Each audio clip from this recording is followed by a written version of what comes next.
Bismillahirrahmanirrahim. Assalamualaikum warahmatullahi wabarakatuh. Salam sejahtera untuk kita semua. Kami mahasiswa dari Universitas Buana Perjuangan Karawang.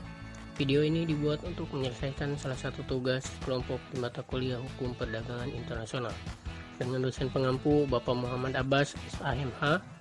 Kami dari kelompok 6 terdiri dari 4 anggota yang masing-masing bekerja sama dalam memenuhi tugas ini.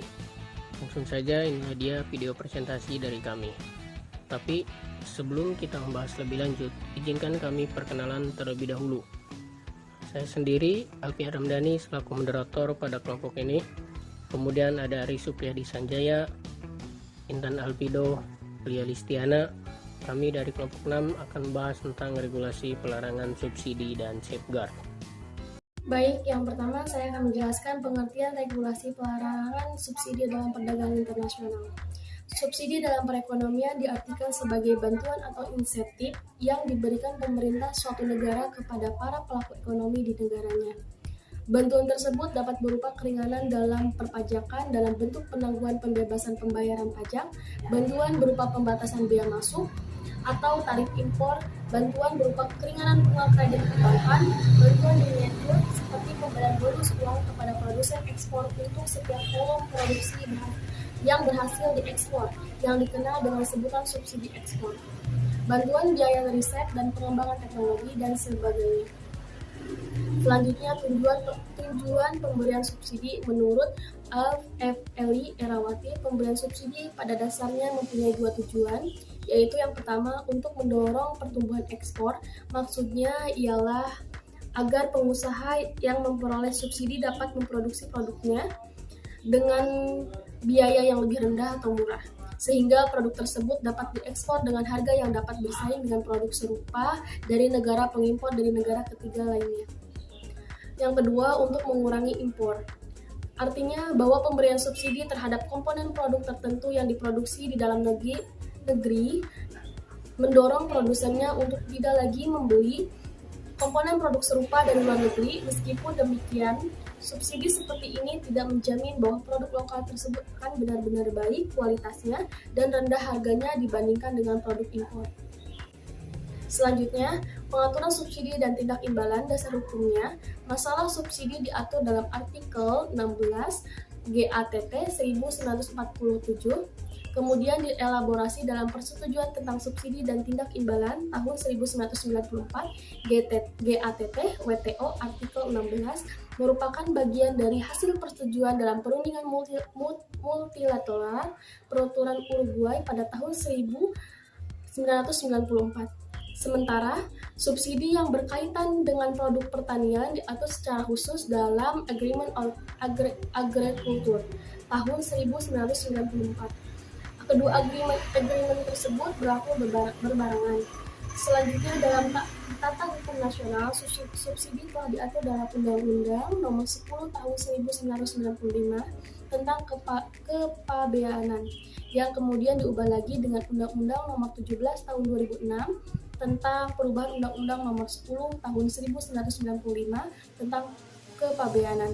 Adapun norma sebagai peraturan pelaksanaannya adalah Peraturan Pemerintah Nomor 34 Tahun 1996 tentang bea masuk anti-dumping dan bea masuk imbalan, dan Keputusan Menteri Perindustrian dan Perdagangan Nomor 261/Kep/6/1996 tentang bea masuk imbalan. Selanjutnya akan disampaikan oleh rekan saya.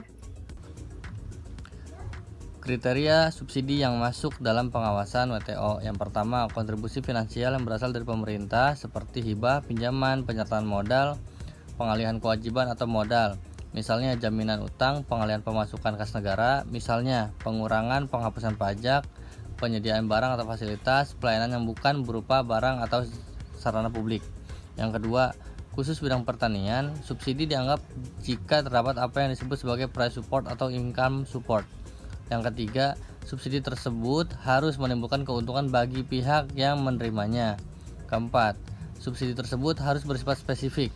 Artinya, subsidi itu memang diberikan oleh pemerintah hanya kepada sebuah perusahaan atau industri atau sekelompok perusahaan atau sekelompok industri.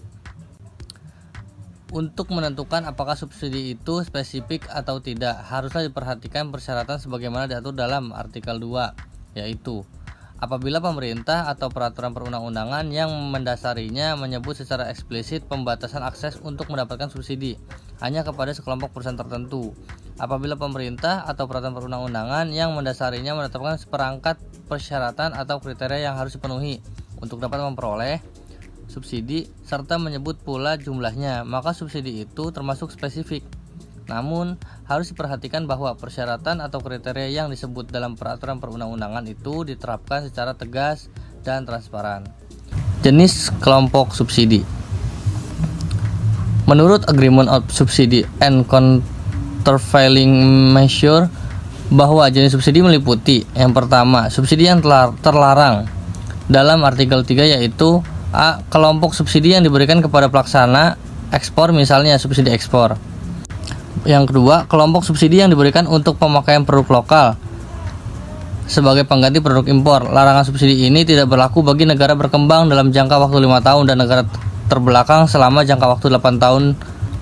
Subsidi yang dapat terkena tindakan kelompok jenis ini adanya kemungkinan terkena sanksi apabila mengakibatkan kerugian, menghilangkan atau merusak keuntungan baik secara langsung maupun tidak langsung yang seharusnya dinikmati oleh negara lain. Yang ketiga, subsidi yang tidak terkena tindakan adalah A. Subsidi yang tidak spesifik dalam pengertian artikel 2. B. Subsidi berupa bantuan penelitian yang dilakukan oleh perusahaan, universitas, lembaga penelitian sepanjang besarnya bantuan itu tidak melebihi 75% dari penelitian industri, atau bila riset itu masih pada tahap pre-competitive development activity seperti biaya pengembangan. Materi yang berikutnya yaitu tindakan pemulihan terhadap praktik subsidi.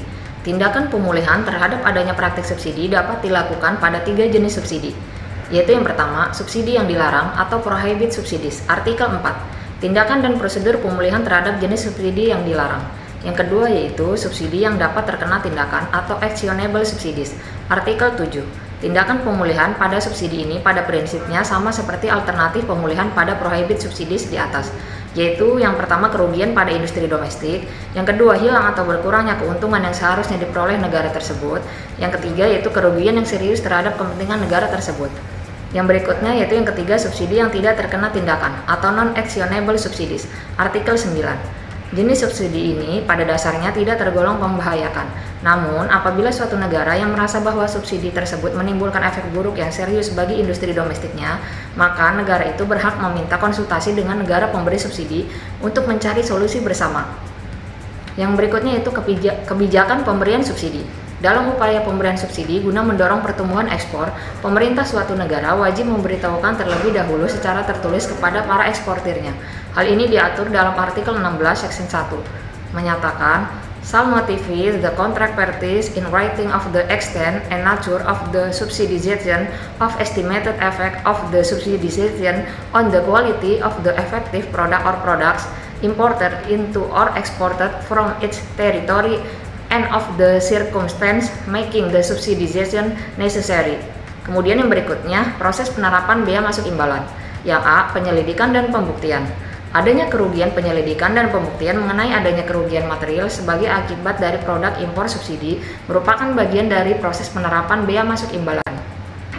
Yang B, pengenaan bea masuk imbalan. Menurut pasal 21 Undang-Undang Nomor 10 Tahun 1995 tentang kepabeanan bahwa bea masuk imbalan dikenakan terhadap barang impor dalam hal yang pertama ditemukan adanya subsidi yang diberikan di negara pengekspor terhadap barang tersebut, dan yang kedua impor barang tersebut menyebabkan kerugian terhadap industri dalam negeri yang memproduksi barang sejenis dengan barang tersebut dan mengancam terjadinya kerugian terhadap industri dalam negeri yang memproduksi barang sejenis dengan barang tersebut. Yang D, menghalangi pengembangan industri barang sejenis di dalam negeri. Demikian presentasi dari saya. Materi berikutnya akan dibacakan oleh rekan saya. Sekian dan terima kasih. Baik, terima kasih sebelumnya. Regulasi perdagangan internasional di bidang safeguard, pengertian dan dasar hukum tindakan pengamanan safeguard berdasarkan persetujuan tentang tindakan pengamanan, bahwa tindakan pengamanan adalah tindakan yang diambil oleh pemerintah, negara pengimpor atau untuk memulihkan 16 kerugian serius dan atau mencegah ancaman kerugian serius terhadap industri dalam negeri sebagai akibat dari lonjakan impor barang sejenis atau barang yang secara langsung bersaing Pelaksanaan safeguard dalam perdagangan internasional. Dalam ketentuan umum persetujuan tindak pengamanan Agreement on Safeguard, dinyatakan bahwa perjanjian safeguard menerapkan peraturan untuk melaksanakan tindakan pengamanan harus diartikan sebagai tindakan yang akan diatur dalam artikel 1994. Selanjutnya ialah syarat-syarat penerapan safeguard sebagaimana dijelaskan dalam artikel kedua Agreement on Safeguard adalah sebagai berikut. Anggota dapat memohon tindakan pengamanan atas suatu produk jika produk yang diimpor ke dalam wilayah dalam jumlah sedemikian rupa mengancam produk sejenis dalam negeri, sehingga menyebabkan kerugian serius bagi industri dalam negeri yang memproduksi produk sejenis atau produk yang langsung. B. Tindakan safeguard akan diterapkan pada produk yang diimpor tanpa dilihat dari sumbernya. Lembaga yang berwenang menangani tindakan safeguard ialah Komite Pengamanan Perdagangan Internasional atau KPPI. 2. Direktorat Pengamanan Perdagangan atau DPP.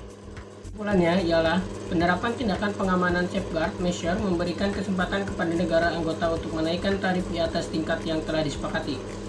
Hal ini memberikan dampak bahwa anggota dimungkinkan untuk melakukan pembatasan pada impor dalam waktu yang terbatas dan memiliki efek yang menyebabkan satu anggota dapat mematahkan keseimbangan dalam perjanjian.